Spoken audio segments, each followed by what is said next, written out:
Hi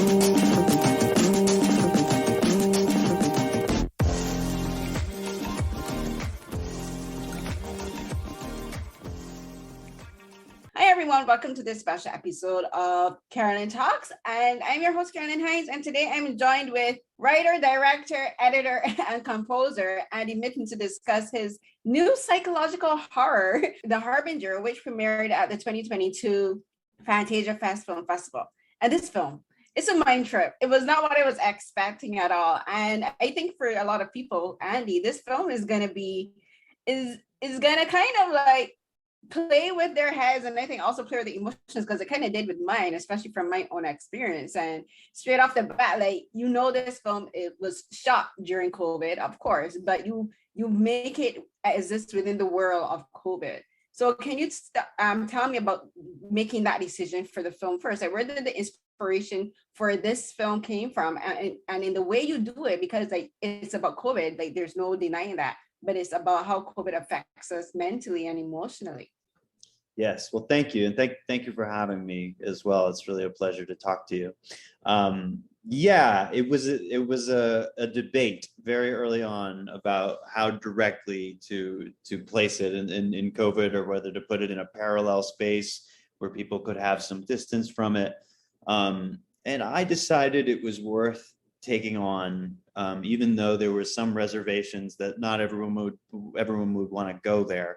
But I think as storytellers, we're always looking for how to relate to as many people in the audience as possible around the world. And when else in our lifetimes is there this collective shared dread that everyone on the planet understands, everyone can tap into? I think that reality is just irresistible for storytellers, and you have to be careful doing it. But I know horror audiences well enough to know that, like, they're not always just looking for escape. They just require that you meet their expectations as a horror movie first. And so I just kept checking in with, like, my 12-year-old self, like my horror movie fan roots, and making sure that I was satisfying that version of me, as I also had these serious themes to address, and tried to create a balance there. And the thing with, so I'll be completely honest, I've had COVID twice. And I still have long COVID symptoms. So for me, and I'm sure for anyone, especially who has either had the infection or has or knows people closely who had it, or lost people because of this virus, like, this film is, if they see the film, is going to tap into something. I think that it's a fear. And I think that's the main underlying theme of this fear. It's a fear of the unknown, but it's a fear, like we talk a lot about when you talk about horror, is like that unknown specter. Like, even while I was watching this film, I got such a fear of even wanting to call the character the Harbinger. And it happens, and there's this brilliant scene with a video call with the main character, Monique, and her friend Mavis, that they do with a woman. And that actress, like, kudos to her, because she really conveyed that sense of trepidation. And I even before that scene, I in my head was calling it the specter. Even in my notes, I have it as the specter, because I didn't even want to use. I didn't want to call it the Harbinger, because when you use the word Harbinger, it means something of doom, and for a lot of people, that's what COVID is. It's the sense of doom, and it's like, the virus exists, but you can't see it. But in the film, you give it a physical embodiment, and and not the virus, but the fear, and the trepidation, and also the sense of loss that you have. So talk about just giving it this physical presence of fear, like giving fear a physical form, and the sense of loss, because I think that's what the Harbinger means. It's also about loss as well. Yeah, I mean, I was processing the same things we were all processing. Summer of 2020, we were all really feeling the weight. I was lucky enough I was tucked away with my family. We were isolated, but I had loved ones around me. But not all the people I love in my life did. And I think we all felt a sense of, like, there's something we've been taking for granted in our lives, like the ability to reach out and help each other, to go to each other when we're in need, to connect with one another. And our identity is, like, that's the fabric of our identity. And so for some people, a lot of people, that there was a dissolution of that fabric that started to go away, and with the amount of loss just one after another, you can't process that. You can't honor those people properly. And that is, we all carry around mortal fears, but I feel like it evolved during this time to another level. And the fear of being forgotten, I became interested in that, because it also fits really well into sort of a horror movie machinery. The idea of, we're used to obviously lives being at stake in horror movies, but the very essence of yourself, the existence of yourself, the things you've affected in the world, the idea of all of that going away, you just never were at all, seemed like a good way to sort of reflect it, and also just have a surprising sort of propulsive story, that I could deal with that weight and that sadness, but also, there's the characters have a sense of gallows humor about it. At sometimes there's times when the pressure releases. There's warmth in the movie, and I think there's a lot of big hearts in these characters, and the actors who play these characters have really big hearts. I've been saying, it's a cold, bleak movie to some degree. It was a very warm set. It's a very warm place to work with a lot of loving people. So, when my mother and my children and everyone in my life is confused about why I make horror movies or why I would want to reflect these dark images back into the world, I remind them of that these stories are told actually with a lot of love and a lot of respect for these feelings, and hopefully offer some avenue of catharsis, for audiences to experience it. Right. And you talk about the warmth of the set and the characters and the cast, and your main character Monique is played by Gabby Beans, and then there's another her co-lead, I would say, is Mavis, played by Emily Davis. Now I think because their characters it's interesting, because where Mavis starts out, it's kind of like that's the same arc that Mo takes going towards the end of the film. So talk a bit about creating these two kind of like, they're not even converging character arcs, but they're kind of like these intertwining character arcs. So it's an interesting way to structure the story, because we see, for instance, I kind of just it's just occurring to me, if we're using a whole alien reference, if an alien was to drop down onto Earth in the midst of the pandemic, they would be Mo. And Emily would be us who've been here during the pandemic from the beginning. So talk a bit about structuring the story like that, and then also casting, because their chemistry has to work, because there's a warmth there for sure, but then there's this fear that both of them have that's so palpable that really comes through, and it's all about the casting, because if their chemistry didn't work for this particular type of story, I think the film wouldn't feel the same. Of course. No, they are the center and the core and the anchor of the film, and their preparation and their ability to be so connected is what allowed us to make our days. And it's saved me every single day on the shoot. So I'm very grateful for that. But in structuring the characters, the idea for me was we're going to be hardwired as an audience to Monique. And I thought it would be interesting, we see Mavis having a nightmare at the beginning. We get little glimpses of what she's seeing, but we don't have access really to what's inside her head. And I thought it would be interesting to go visit her as Monique. And when we first hear about the nightmares, it's in a kind of almost like a theater scene. We hear her talk about the nightmares. We hear a long description of what she's going through. We don't cut to those places.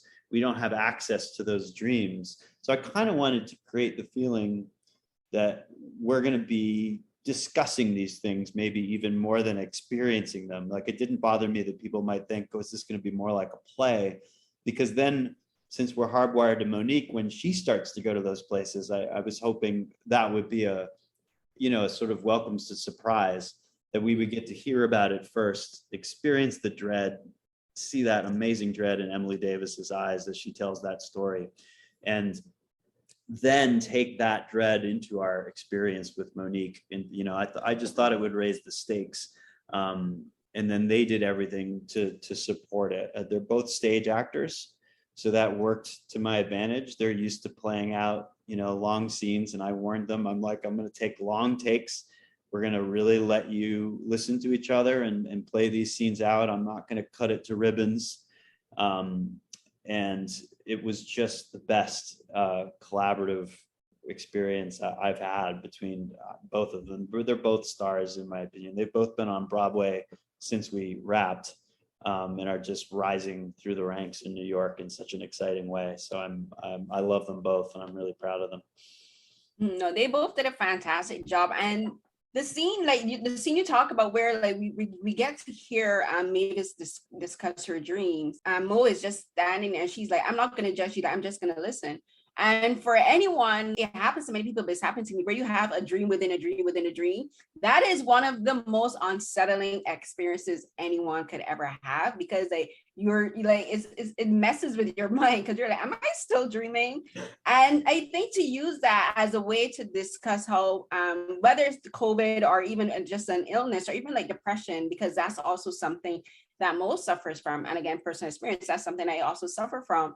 It's something where like our mind is our greatest asset, but it's also, I think, our greatest weakness, because we still don't know so much of how the brain works. We still don't know so much of how the human psyche works, and how we manifest fears within dreams, and how dreams can become reality. You know, there's like premonitions, and that's I think another big thing in the film. So talk about just the psychology of this film and the psychology of fear that you did. So like, what kind of research did you do to get into that?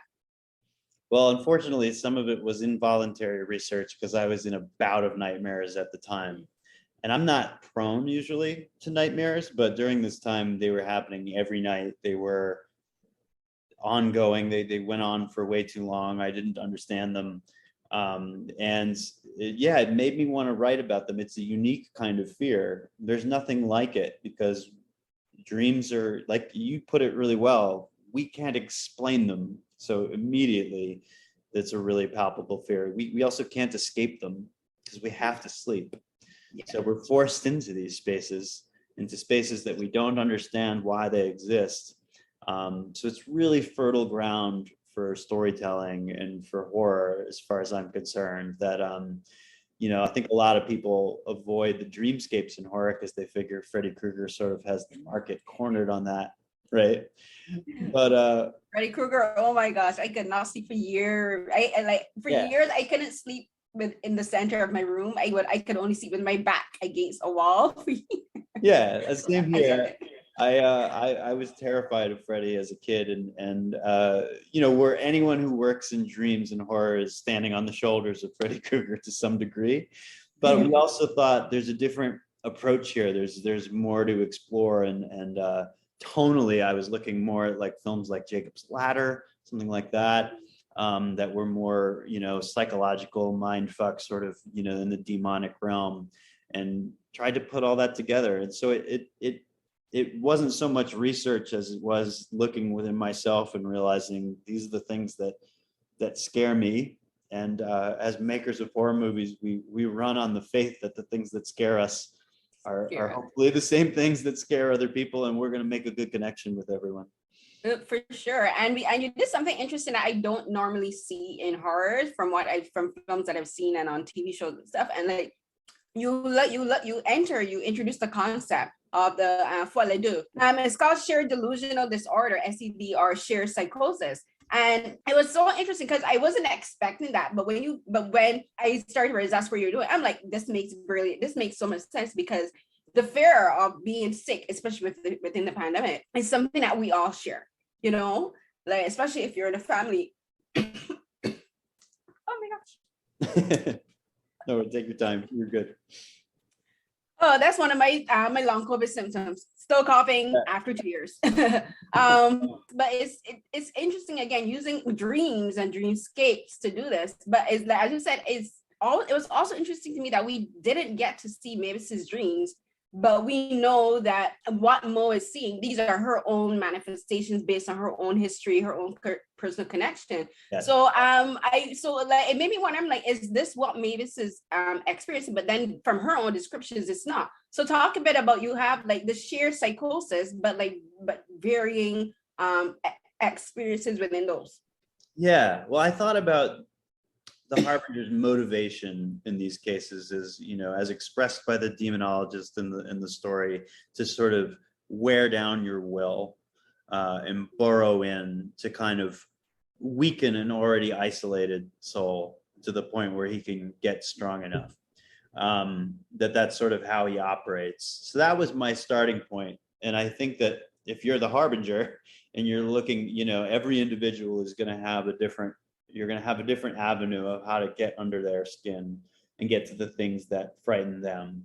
So he pretty quickly with Monique goes to her family and her very raw vulnerability of having just left them behind, of having made a very difficult choice. And he goes right for the nerve of that choice.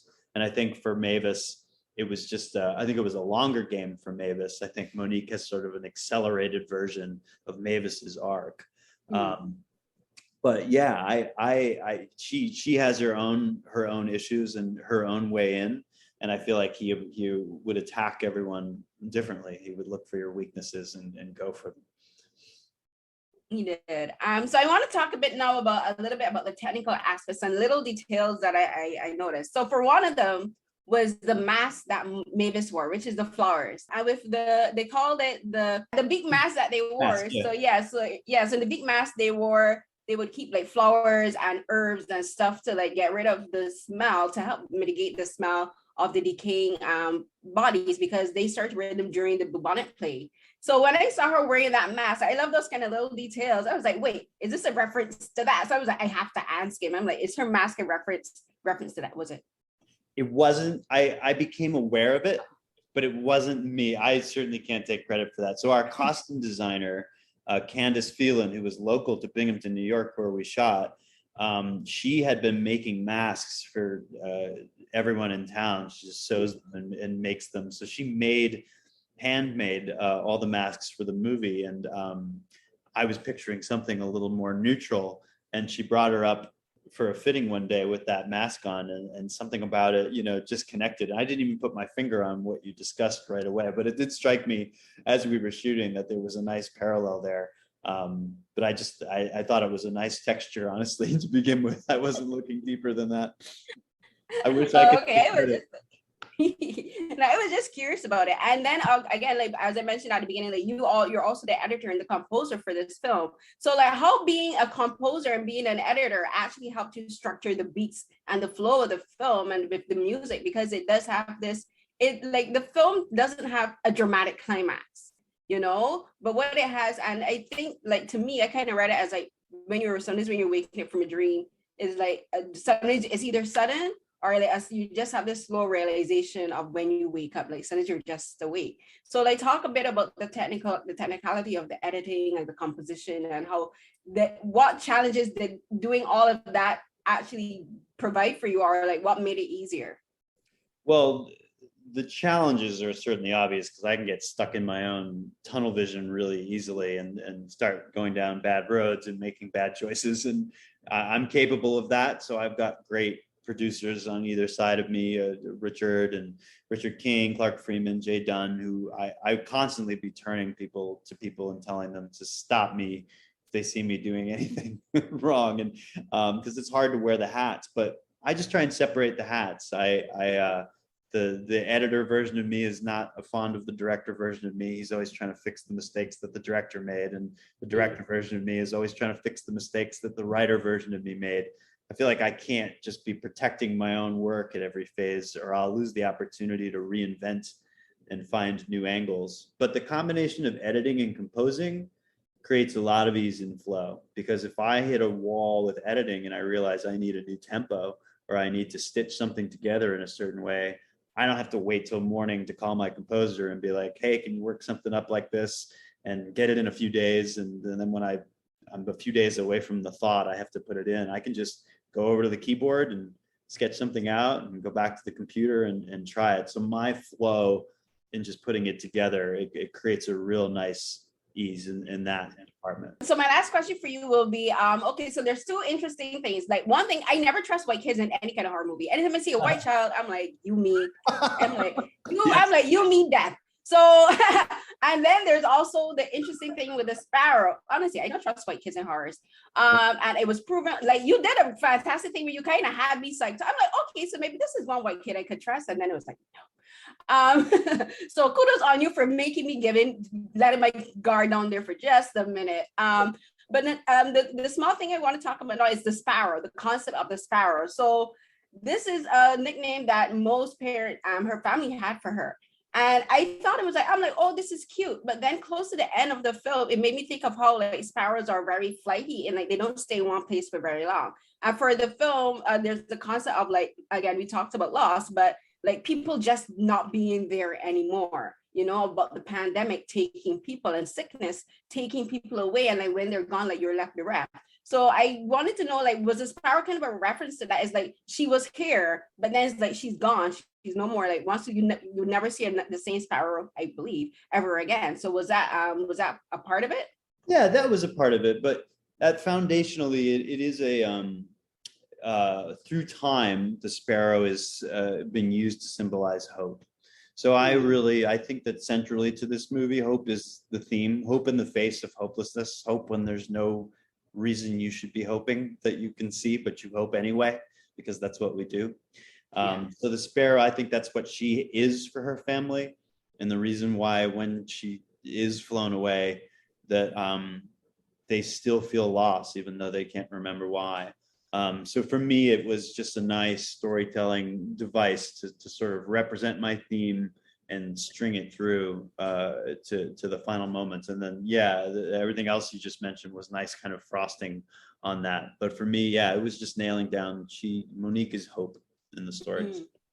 Okay, great. Thank you so much for talking with me, Andy. This was a great discussion. We had a longer time, but I have more questions, but that's it. Thank you so much. Congrats on the film and to you and the cast and the team. Thanks so much. It was a pleasure. So that was another episode of Carolyn Talks. And in this episode, I spoke with writer, director, editor, and composer Andy Mitton about his new film, The Harbinger, which premiered at the 2022 Fantasia Film Festival. This was a great discussion. I appreciate Andy taking the time to speak with me about the film and answer some of my slightly nerdy questions about some of the details.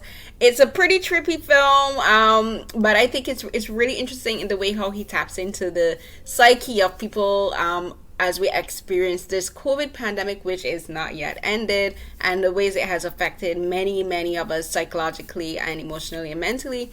And kudos to him and his cast and the production team for the work they've done. I think they did a really good job conveying a lot of things that many of us are still currently going through. You can find other episodes of Carolyn Talks on bywhythepodcast.com, as well as on Acast and other podcast streaming platforms. There's video versions of my episodes on my YouTube channel under my name, Carolyn Hines, and as well as interviews that I've been doing with the African American Film Critics Association, where we do our virtual roundtable with Black creatives in the film and television industry, as well as my Asian drama podcast, Beyond the Romance Drama Podcast, also on my YouTube channel and in podcast format on But Why The Podcast, as well as on Acast and other podcast streaming platforms.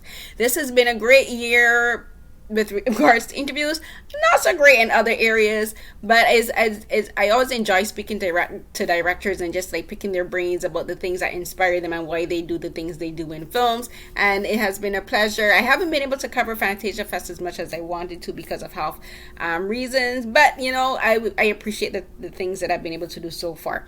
And you can find me on Twitter and Instagram at Carrie CNH12. That's at CARRIE CNH12. Usually my most recent work, interviews, articles, and what have you are in my pinned tweets, as well as linked in my Instagram post. You can also go into my Linktree account, which is in my Twitter profile, where you can find links to, again, the YouTube channel, my R3 page, where all of my published work is housed, and different sites where you can find my work and content.